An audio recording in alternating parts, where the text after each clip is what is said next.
Episode 83. கண்மூடிய காட்சி. விஜயநகர அரசின் அழகிய அரண்மனையில் ஒரு நாளு அரசர் கிருஷ்ணதேவராயர் தனது அமைச்சர்களுடன் ஆலோசனையில் அமர்ந்திருந்தார். அப்போது அவர் திடீரென ஒரு சோதனையை அறிவித்தார். அரசனின் சோதனை.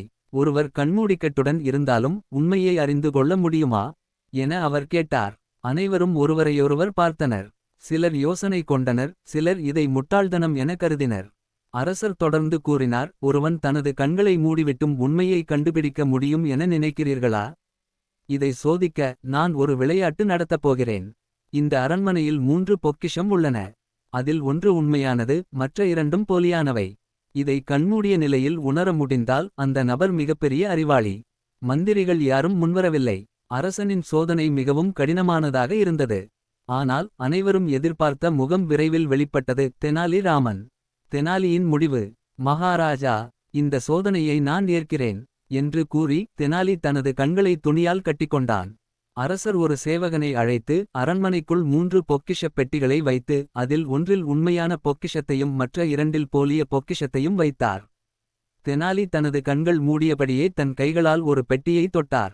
இது மிகவும் பழமையானதாக உள்ளது. ஆனால் உண்மையானதா என்று சொல்ல முடியாது என அவர் கூறினார். பிறகு மற்ற பெட்டியை தொட்டார். இது புதியதாக இருக்கிறது. ஆனால் இது உண்மையானதா? அரசன் சிரித்தார். தெனாலி, இந்த சோதனை எளிதல்ல. எது உண்மையானது என்பதை கண்டுபிடிக்க முடியுமா? தெனாலி சிறிது நேரம் யோசித்தார். பின்னர் ஒரு வேலை செய்யத் தொடங்கினார். அவர் செவிகளை மூடியபடி ஒவ்வொரு பெட்டியையும் தட்டினார்.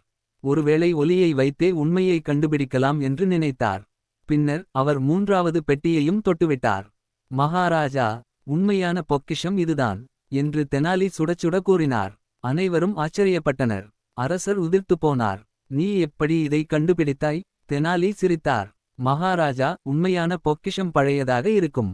அது மட்டுமல்ல, அதன் தோற்றம் மட்டுமின்றி அதன் நிறைமையும் வேறுபடும். நான் ஒவ்வொரு பெட்டியையும் தொட்டு பார்ப்பதன் மூலம் அதன் எடை மற்றும் அமைப்பை உணர்ந்தேன். பழைய பொக்கிஷங்கள் பெரும்பாலும் அரியவைகளாக இருக்கும், அதனால் தான் இது உண்மையானது. அரசர் மிகுந்த மகிழ்ச்சியுடன் தன் சிம்மாசனத்திலிருந்து எழுந்து, தெனாலி, நீ உண்மையாகவே ஒரு மாமேதை. கண்கள் இல்லாமலே உண்மையை கண்டுபிடிக்க முடியும் என்பதை நீ நிரூபித்துவிட்டாய் என்று கூறி அவரை பரிசளித்தார்.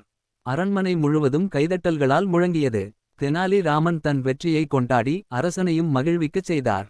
இது தான் கண்மூடிய காட்சி. அறிவு எப்போதும் கண்களுக்கு புறம்பாக இருப்பதை தெனாலி நிரூபித்த விதம்.